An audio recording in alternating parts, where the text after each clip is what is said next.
तुम सितम करोगे तो ऐ सनम चुप हम भी नहीं रहेंगे, बारिश में भी सड़कों पर खड़े रहेंगे। ये चंद लाइनें इन दिनों कांग्रेस के हर नेता और कार्यकर्ता के जहन में चल रही होंगी और शायद यही कारण है कि राजस्थान में गर्मी से तो राहत मिल गई है, लेकिन सियासत की गर्मी अभी भी उबाल मार रही है। ये तस्वीरें सब कुछ बयां कर रही हैं।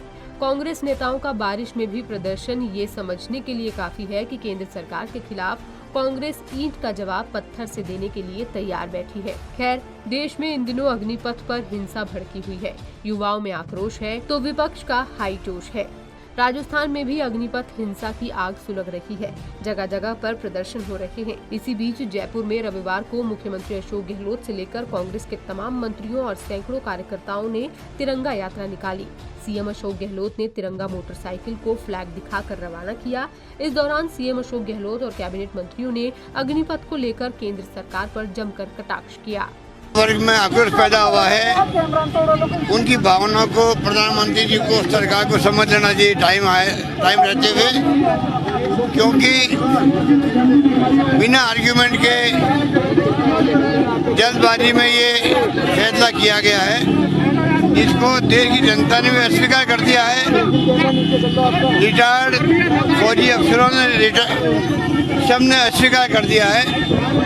फौज में जो अनुभव रखते हैं उनके आप रिएक्शन देखते हैं, देखे होंगे, तो सब एक स्वर में कह रहे हैं ये योजना किसी भी रूप में देश हित में नहीं है, युवाओं के हित में नहीं है। सरकार को ये जल्दी फैसला करे और वापस पुनः इसको विड्रॉ कर ले, मेरा मानना है। इसकी सेना में संविदा के ऊपर भर्ती करने का निर्णय जो अग्निपथ योजना के तहत अग्निवीर लेने के लिए देश के प्रधानमंत्री जी ने किया है, ये हमारे देश के खिलाफ है, हमारे देश की सुरक्षा के खिलाफ है, हमारे युवाओं के खिलाफ है। केंद्र की सरकार जो दमनकारी नीति के साथ में इस देश में राज करना चाह रही है, हिंदुस्तान की जो गरिमापूर्ण एजेंसीज है उनमें सेना भी एक बहुत बड़ी प्रमुख एजेंसी है, उसके साथ खिलवाड़ किया जा रहा है, युवाओं को धोखा दिया जा रहा है। मैं समझती हूँ कि माननीय मुख्यमंत्री अशोक गहलोत जी ने जो निर्णय लिया है, हमारी मंत्रिपरिषद ने कि इस कानून को वापस लिया जाए, राजस्थान सरकार इसके विरोध में, प्रधानमंत्री जी को सोचना चाहिए, युवाओं के साथ इस तरह का मजाक नहीं उड़ाना चाहिए। और जो सेना की गरिमा, सेना की गंभीरता इस देश के लिए, जिनकी वजह से आज हम सब लोग सुरक्षित हैं, उन सब लोगों का ध्यान रखना चाहिए। जो ये सरकार केंद्र की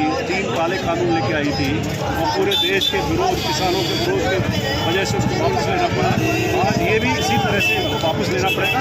ये जो अग्निपथ की जो योजना है, जिसमें अग्निवीर भर्तियों की भर्ती की जा रही है, ये समाज में सैनिकरण का है, जो बीजेपी अपने लोगों को इसके माध्यम से घुसाना चाहती है।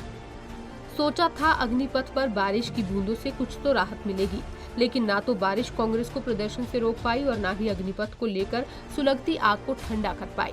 बहरहाल केंद्र सरकार की ओर से लगातार अग्निपथ योजना के फायदे गिनाए जा रहे हैं, लेकिन बावजूद इसके ना तो युवाओं को सरकार की भाषा और फायदे समझ में आ रहे हैं और ना ही कांग्रेस को। ऐसे में अब हालात सुधारना तो दूर, दिन ब दिन बिगड़ते जा रहे हैं। देश भर में हो रही हिंसा की आग सरकारी संपत्ति को नुकसान पहुंचा रही है। विपक्ष सड़कों पर लामबंद है। देखना ये होगा कि जिन युवाओं के लिए अग्निपथ योजना केंद्र सरकार लेकर आई है, क्या उन्हें ये योजना के पीछे छुपा सरकार का गणित समझ में आता है या फिर सरकार युवाओं की भाषा को समझने की कोशिश करती है। पंजाब केसरी टीवी के लिए जयपुर से हरिनाम सिंह की रिपोर्ट।